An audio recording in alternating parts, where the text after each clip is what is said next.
আসসালামু আলাইকুম।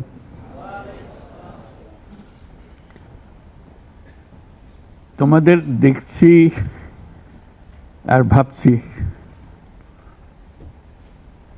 কি একটা স্বপ্ন আমাদের সবার সামনে, তোমাদের সামনে, জাতির সামনে তোমরা নিয়ে এসছো। প্রথম শুরুতেই আমরা যারা শহীদ হয়েছে তাদের কথা স্মরণ করি। যারা শহীদ হয়েছে তারা চলে গেছে এবং তোমাদের দিকে তাকাচ্ছিলাম, ভাবছিলাম তোমরাও শহীদ হয়ে যেতে পারতে। এটা শুধু ভাগ্যের খেলা, তুমি এদিকে রয়ে গেছো, শহীদ দিকে চলে গেছে। আজকে তারা আমাদের সঙ্গে বসতে পারত,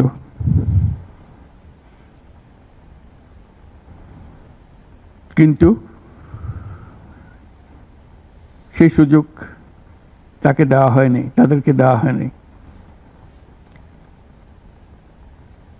আমরা এপারের আর ওপারের মানুষ হয়ে গেছে শুধু ঘটনাচক্রে। কোন নিশ্চিত বলার উপায় ছিল না তুমি এখানে থাকবে, সে চলে যাবে। তুমি হয়তো 1 ঘন্টা আগে রওনা হয়েছে, 1 ঘন্টা পরে রওনা হয়েছে, এতেই তার সমস্ত কিছু পাল্টে গেছে। যখন হাসপাতালে যাই তাদের দেখার জন্য, তাকাতে কষ্ট হয়। এরকম তরতাজা একটা ছেলে, একটা মেয়ে এরকম ভাবে কিভাবে ছিন্ন বিচ্ছিন্ন হয়ে যায়। মাথার খোল চলে গেছে, এদিকে পা চলে গেছে। একদম তাজা তরুণ রংপুরে আমাকে বলল, ফুটফুটে একটা ছেলে, স্যার আমি সারা জীবন ক্রিকেট খেলতে চেয়েছিলাম, ক্রিকেটার হব। এখন দেখেন আমার পাটা কেটে ফেলেছে। ওই পা রাখার উপায় ছিল না।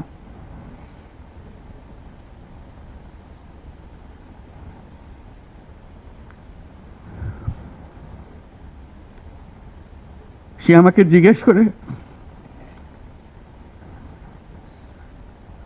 স্যার আমি ক্রিকেট খেলবো কি করে?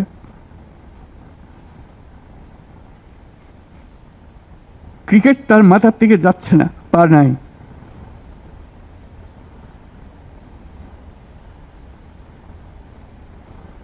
যতবার দেখি ততবার মনের সামনে প্রশ্ন জাগে। এটাই আমরা বাংলাদেশ বানিয়েছিলাম, যেহেতুগুলো তাজা প্রাণ তাদেরকে ছেড়ে চলে যেতে হয়েছে।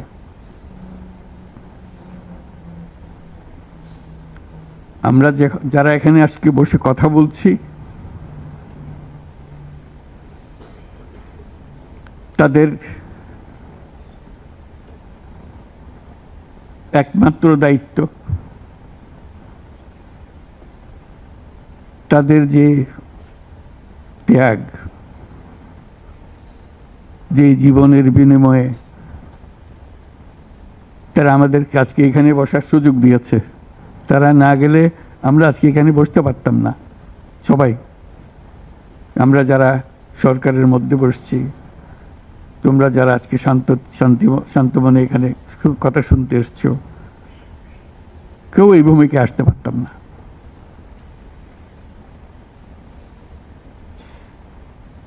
কালকে একটা হাসপাতালে গেলাম, আবার সেই দৃশ্য, কচি কচি প্রাণ, মাথার খুলি উড়ে গেছে,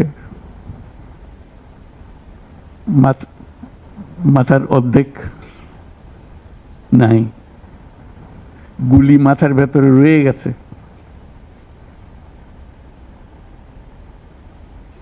একজন, এটা রংপুরের হাসপাতালের দৃশ্য, একটা এক্স-রে দেখালো,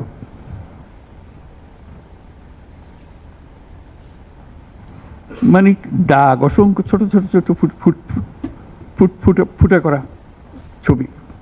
আমি বুঝতে পারতেছিলাম এটা কি দেখাচ্ছে আমাকে। আমি জিজ্ঞেস করলাম এটা কি?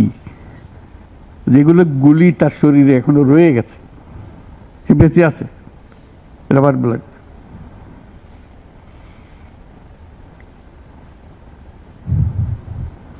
যতবার দেখি, যতবার শুনি, আবার নতুন করে প্রতিজ্ঞা করতে হয় যে স্বপ্নের জন্য যারা প্রাণ দিয়েছে সে স্বপ্নকে আমরা বাস্তবায়ন করবই। এটার থেকে আমাদের বেরিয়ে যাবার কোনো উপায় নেই। আমাদের যোগ্যতা না থাকতে পারে, আমাদের ক্ষমতা না থাকতে পারে, কিন্তু আমাদের প্রতিজ্ঞা রইল আমরা এটা করব।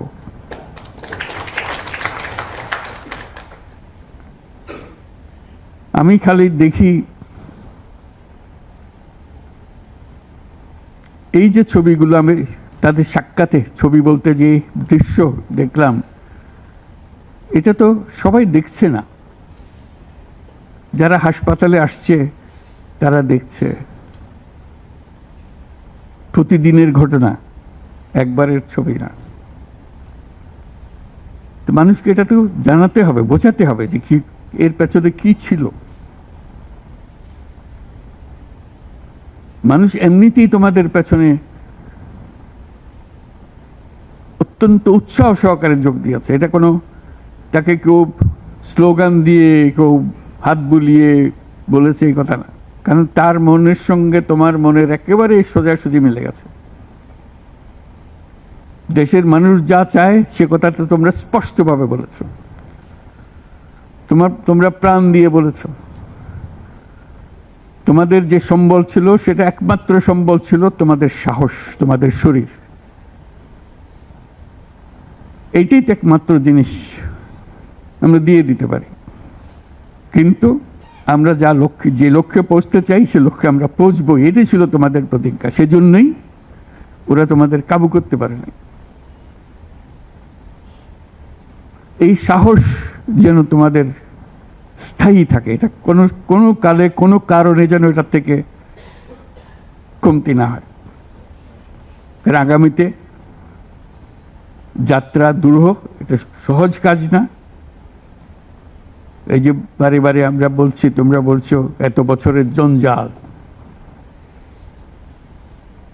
যে আমাদের পায়ে এত বছরের শৃঙ্খলা পুড়িয়ে দেওয়া হয়েছে, শৃঙ্খল পুড়িয়ে দেওয়া হয়েছে। সেই মাথার ভেতরে যে শৃঙ্খল বেঁধে দিয়েছে, কাজের মধ্যে যে শৃঙ্খল বেঁধে দিয়েছে, সেগুলো সব কটা থেকে আমাদের মুক্ত হতে হবে। তাহলে আমরা একটা নতুন জাতি হিসেবে জন্ম লাভ করব। তোমরা এই সাহস দেখাবার আগে আমরা একটা দুঃস্বপ্নের মধ্যে ছিলাম, যেটার কোনো সমাপ্তি নেই। এই দুঃস্বপ্ন কঠোরতর হয়েছে। আমরা একে একে সব হারিয়ে ফেলেছি, দেখতেছি সব যাচ্ছে, কিন্তু টু করে শব্দ করার সাহস আমাদের হচ্ছিল না। সবাই মেনে নিচ্ছিল যে যেভাবে হোক কোন রকমের সামাল দিয়ে চলা, যতটুকু না হলে নয় সেটুকু করে দেওয়া, তবু জীবনটা কাটিয়ে দেওয়া। এটাকে উল্টে দেওয়ার কথা কেউ চিন্তা করে নাই। এটাই ছিল আমাদের দুঃস্বপ্ন। আমাদের হাত পা ছিল অবশ। এই দীর্ঘ 16 বছরের দুঃস্বপ্নের মাঝখান দিয়ে হঠাৎ করে তোমরা আওয়াজ তুললে, না আমরা জেগে উঠবো, এই দুঃস্বপ্নের ভেতরে থাকবো না। যে সাহস তোমরা দেখালে, যে ত্যাগ তোমরা করলে, হঠাৎ জাতি দুঃস্বপ্ন থেকে জেগে গেল, দেখে আরে